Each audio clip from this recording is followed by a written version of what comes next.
So you practice yourself to understand out more detail, but you learn that for our course UPGMA method can be useful for constructing the multiple sequence alignments guided tree here. So there is a most famous algorithm which uses the same approach using guide tree construction with UPGMA method or neighbor joining method. To any of these two methods, the tree construction can be done here.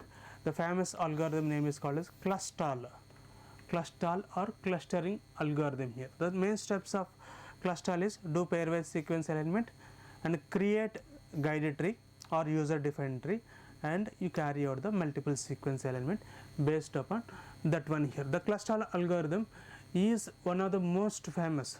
So maybe even it's next to the blast algorithms here. So the papers written by the authors are highly cited for this algorithm here, the Clustal algorithm here. And Clustal algorithm has several versions here. The original version is simply called as Clustal, which is a simple command line algorithm here. Then you have Clustal V version. Then next version Clustal W, and Clustal X graphical user interface version, and the current version it is called as a Clustal Omega here.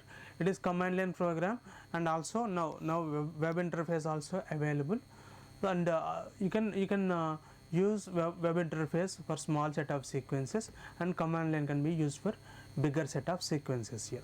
So the dynamic programming is not applicable to real life sequences, so the progressive approaches has been developed here, and progressive approaches those are considered as a best optimal, or you can say maybe they may be suboptimal, but best approach for performing multiple sequence alignments here. There are other approaches called as iterative approaches. So those iterative approaches basically repeat the steps of progressive approach until a common final multiple sequence alignment is derived here. So they are same as progressive approaches, but there is iteration steps is there, or repetition steps are there here. Your data set may be subdivided into say different fragments, and those fragments are constructed.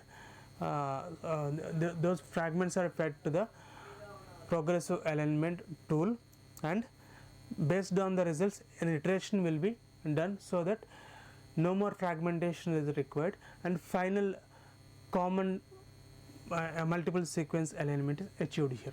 So the Clustal actually if you want to run the Clustal algorithm here, your sequence should be provided in a PIR format, protein information resource format, FASTA format, or EMBL or SwissProt format, or Clustal format. So once you give your format here, the output will be a phylogenetic tree, and along with this one a Clustal format or Philip or GCG formats are provided here. So we'll perform multiple sequence alignment experiment in our lab sessions. So thank you very much for listening to this class here.